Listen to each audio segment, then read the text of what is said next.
Ikalawang Tesalonika, ikalawang kabanata.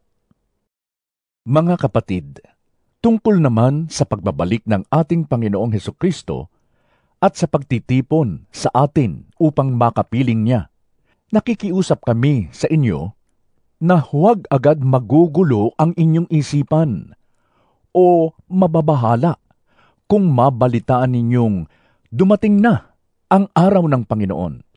Huwag kayong maniniwala kahit sabihin pa nilang iyon ay pangangaral o pahayag o isinulat namin. Huwag kayong magpapadaya kanino man sa anumang paraan. Hindi darating ang araw ng Panginoon hanggat di pa naggaganap ang huling paghihimagsik laban sa Diyos at ang paglitaw ng suwail na itinakda sa kapahamakan. Itataas niya ang kanyang sarili at kakalabanin ng lahat ng kinikilalang Diyos at sinasamba ng mga tao. Uupo siya sa templo ng Diyos at magpapakilalang siya ang Diyos. Hindi ba ninyo natatandaan? Sinabi ko na ito sa inyo nang ako'y kasama pa ninyo. Hindi pa nga lamang nangyayari ito dahil may pumipigil pa. At alam ninyo kung ano iyon. Lilitaw ang suwail pagdating ng takdang panahon. Ngayon pa man ay gumagawa na ang hiwaga ng kasamaan at mananatiling ganyan hanggat di naaalis ang humahadlang sa kanya. Kung maalis na ang humahadlang, malalantad na ang suwail. Ngunit pagdating ng Panginoong Hesus, papatayin niya ang suwail.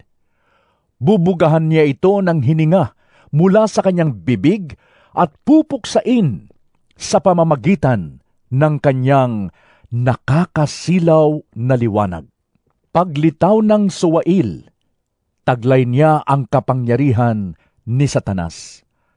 Gagawa siya ng lahat ng uri ng mapandinlang na mga himala at kababalaghan.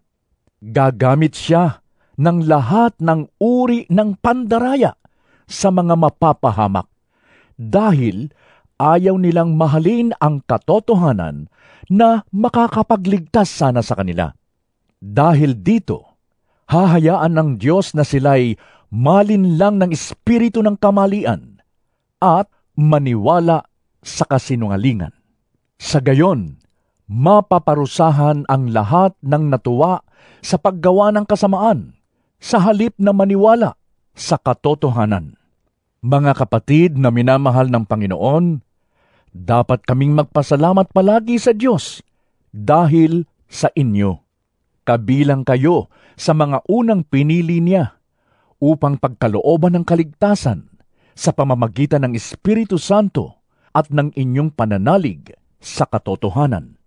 Tinawag kayo ng Diyos sa pamamagitan ng magandang balita na ipinahayag namin sa inyo upang makasama kayo sa kaluwalhatian ng ating Panginoong Hesukristo.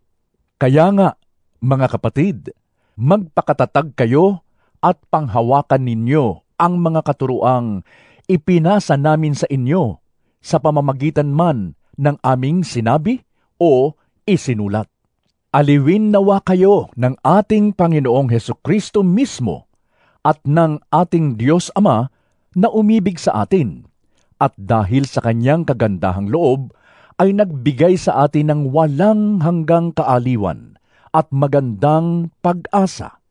Bigyan nawa kayo ng matatag na kalooban para sa lahat ng mabuting gawa at salita.